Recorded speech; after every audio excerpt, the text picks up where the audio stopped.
having me. It's been excellent to hear everyone's talks today. I've been getting goosebumps and my heart rate's up when I hear about some of these things. It's been absolutely fantastic. So like Daryl mentioned, that I'm from the National Museum and we're in Canberra. We've got a really flash building here. My role there is as a conservator. I'm not a curator, I'm not an academic. And I am entrusted with looking after large technology across the museum, which incorporates our functioning vehicle collection with some pretty iconic vehicles in the collection, such as the Beam. All of them have a theme.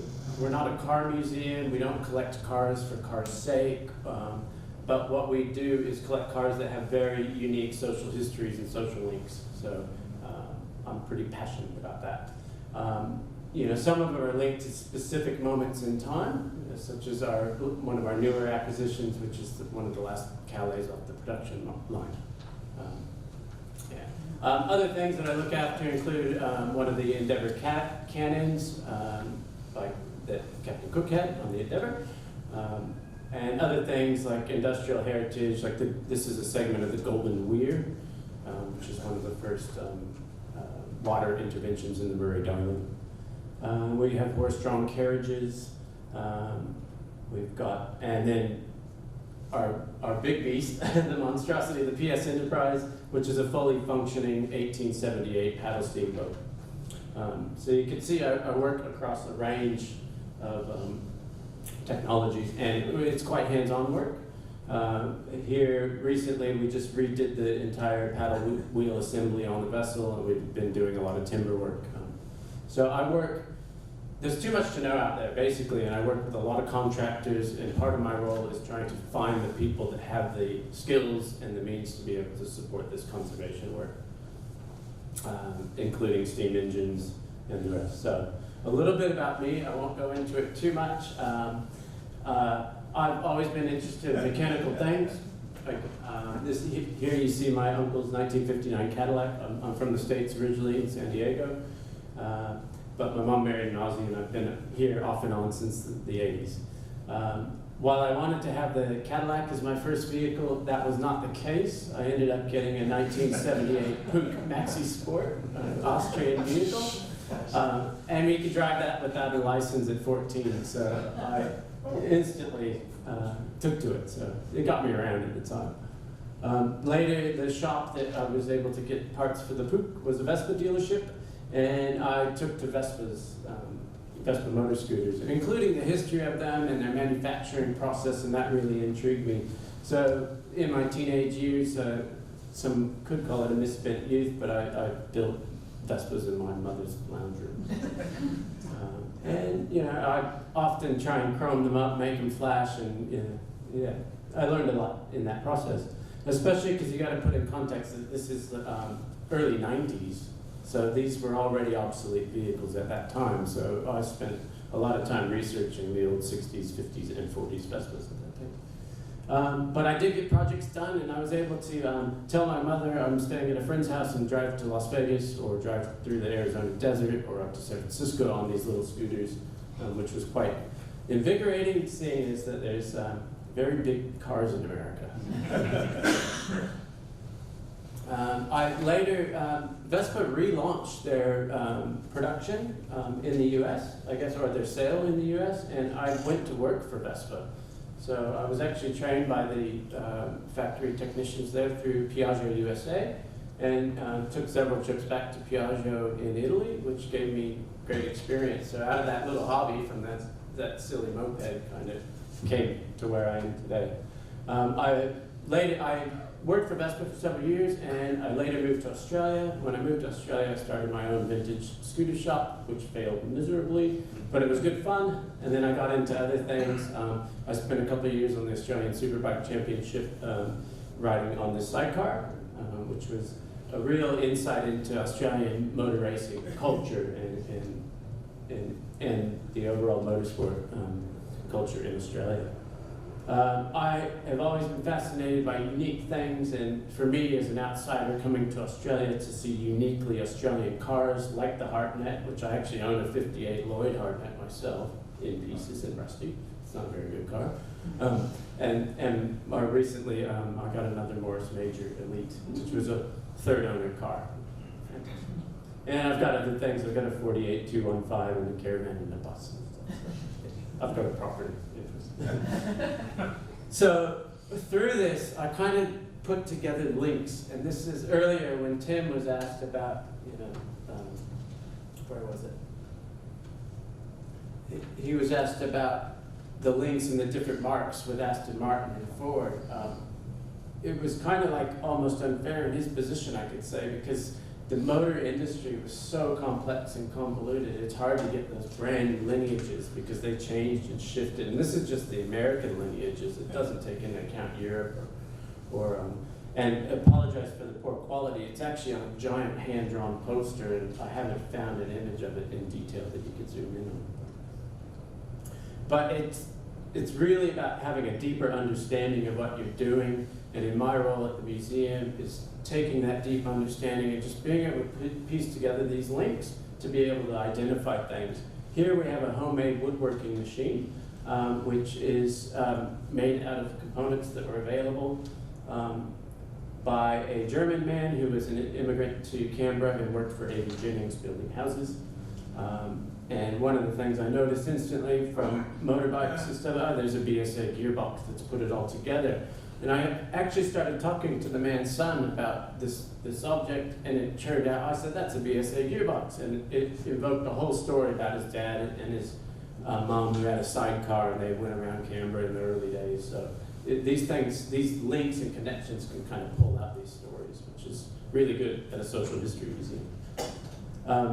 Our museum is a really flash architecture building, much like this building we're in now, but that's not where I work. I work in the warehouse out at Mitchell, which is an industrial area.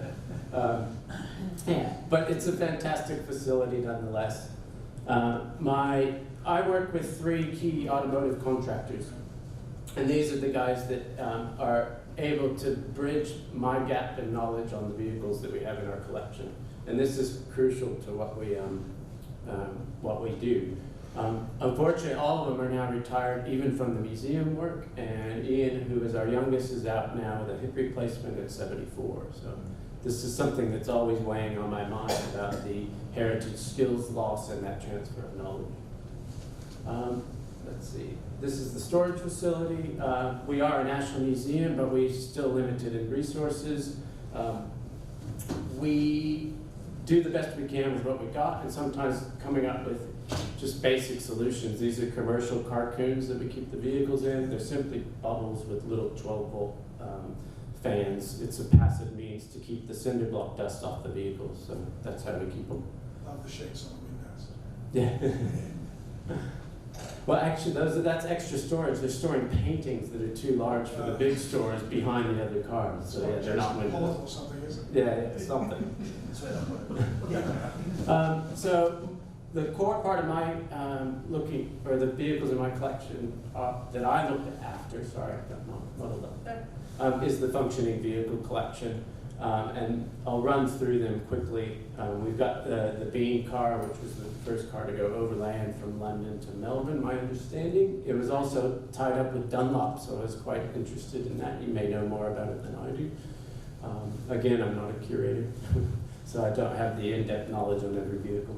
We've got a span of technology from 1926 Model TT truck, the Chamberlain Toronto, which is a more recent acquisition, a really good example of original FJ Holden. And a recent acquisition is our Bradley BT23, which is his Tasman Series race car, which raced at Warwick Farm. We've got this little yellow Citroen 5CV, which is one of the first cars to go circumcontinental around Australia. Crosley, various cars used by royalty or in government service. This is our Brabham, which I'll give you a little taste of. So we actually run these vehicles and test them and try and keep them operational and change fluid on quite a regular basis. Yeah, we have a really strong Holden collection, but we're failing in the Ford realm. We have a prototype Holden, the Essington Lewis 48215, which was the first Holden reputedly to be sold commercially. And then topping that off, we've got the Holden Calais that was one of the last ones off the production line. So we kind of span different years. And that is difficult for us because we need to know operation of a wide range of vehicles from 1914 up to 2017, I think it was. And that's a challenge, because to date, in my role, there's just me and the 3 contractors managing all this fleet. So here's a picture of the prototype, which is currently on display. A lot of these vehicles aren't always on display, and some of them back at the warehouse. That's general practice for museums, where you have about 2 to 4% of your collection out at any given time. Other functioning vehicles, we've got a peace bus, we've got a really fantastic ABC outside broadcast van, which was used to televise the Olympics in 1956 here in Melbourne, which is fully functioning not only for the vehicle, but the film production side of it, so the cameras and everything are working as well. There's a lot of vehicles that we haven't touched and that we haven't fully assessed yet in our other warehouses, including this Reo Speedwagon. It has a Melbourne connection in the fact that it was used for one of the furniture companies here, and I'm still trying to do some more research on that. But our newest functioning vehicle, which is one of our major projects, is the 1948 Daimler D36, which was used in the Royal Tour of Queen Elizabeth in 1954. So this was a 10-year project. How are we going for tomorrow? Okay. Very good. So I've got a little video about the project, and then I'll run you through the rest of it.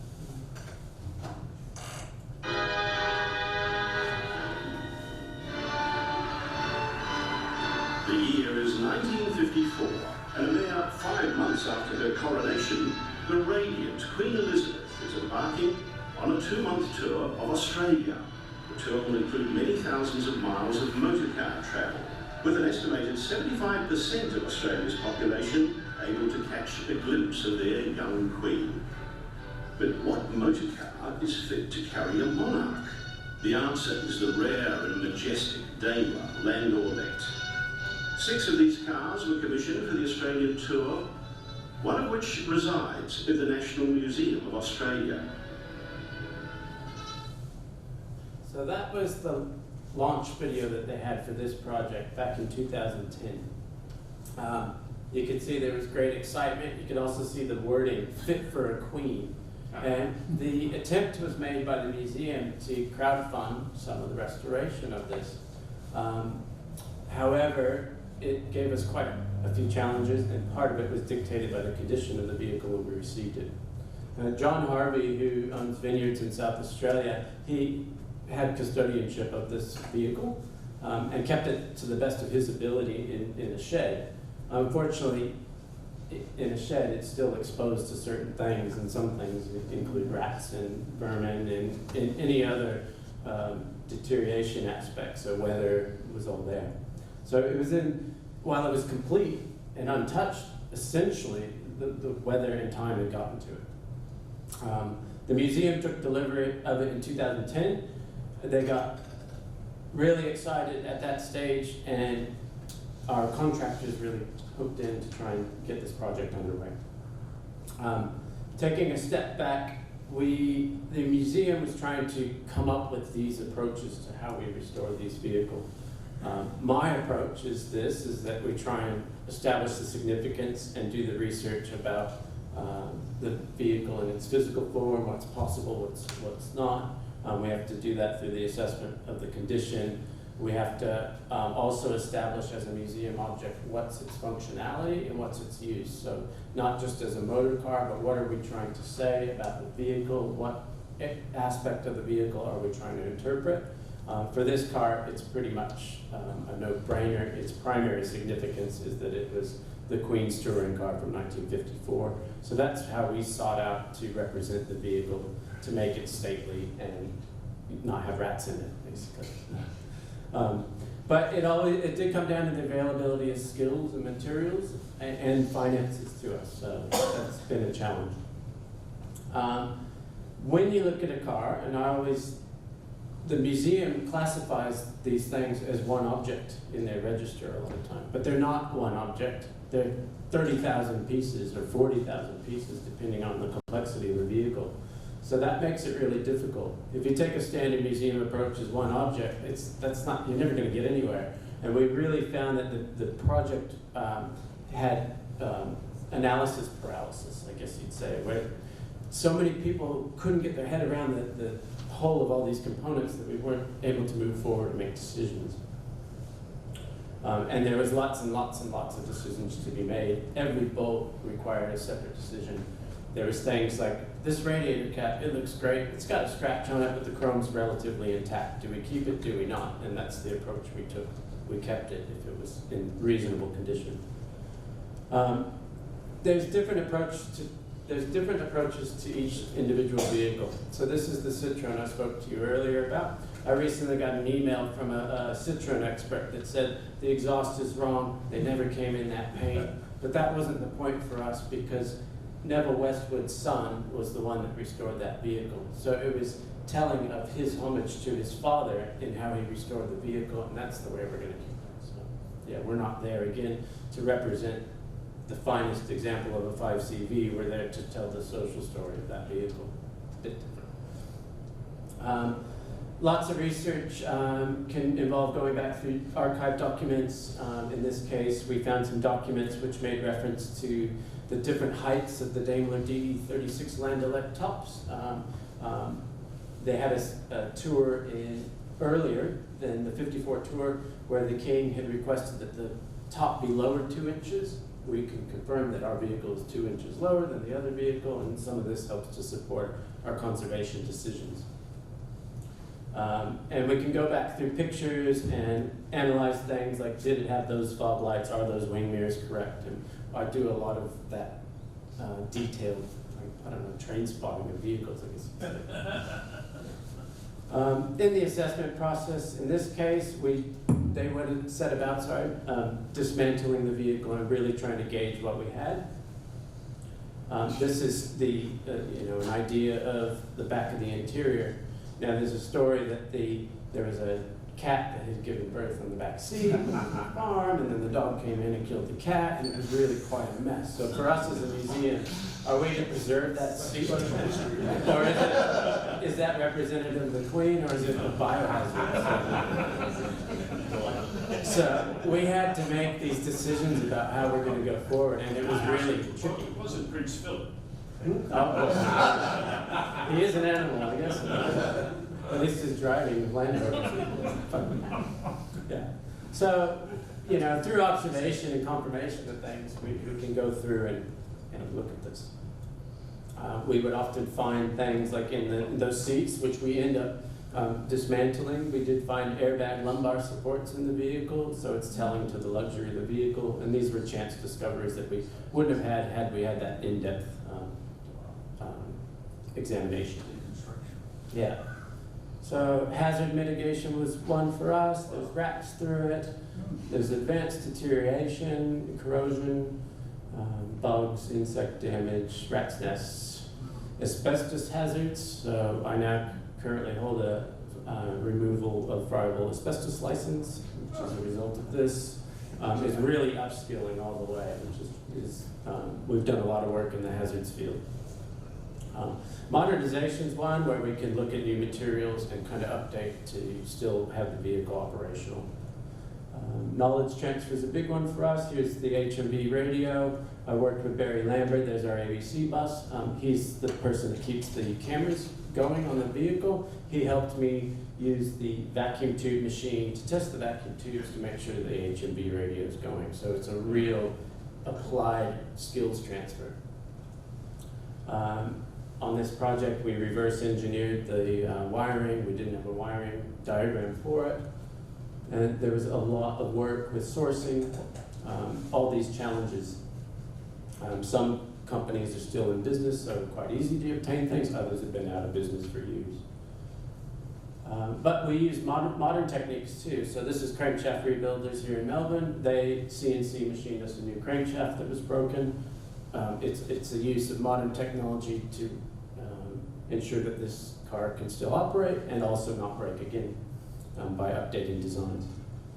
And simple use of technologies. This is a basic 3D printer, but we were able to sit down with one of our engineers, work out thread pitches on the switches. These are switch isolators for the up and down buttons on the Queen's windows.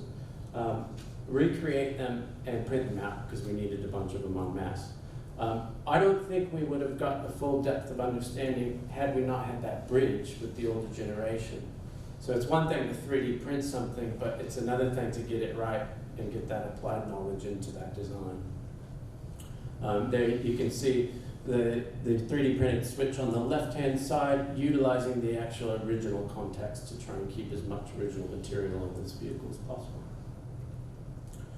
Reverse engineering of rubber extrusions, so basic sketches, so keeping it real grassroots. Sometimes you get bogged down in the digital. It can take you hours and hours to profile designs, CAD designs, to make this stuff. Just draw it, get it out there, and then get the extrusions made and get them on the vehicle. Yeah, our workshop basically filleted the vehicle. We had to look at every single component. Yeah, and it was a big challenge. So we did a lot of analysis of paints to try and get some historical record for it. Were you going over? Yeah. We'll wrap it up. Yeah, but in the outcome, we have a really good vehicle, which was a real hybrid approach, utilizing those old trade skills, modern techniques, and we ended up making it fairly fit for a Queen.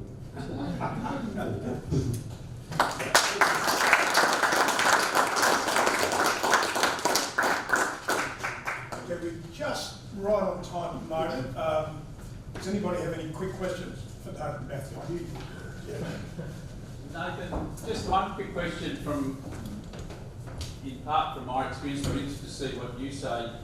One of the challenges I've found working with contractors is documentation. They love getting their hands dirty and getting hands-on, but they're often very reluctant to document things to the level that the museum needs. Absolutely. How did you go with that? It's a real challenge for us because I keep saying this and it's quite derogatory, but I don't want to run the min shed. I'm not in the business of running a min shed. We're here to preserve these vehicles. And there's a fine line between getting volunteers in to preserve this technology and actually coming up with the results that we need for everyone. So it's a real challenge, and then often we're biting off 80% of the documentation and losing the other 20%. Yeah, or less even, so, yeah. One other quick question, if there is one? I'd say comment. You are an academic. You're a pracademic.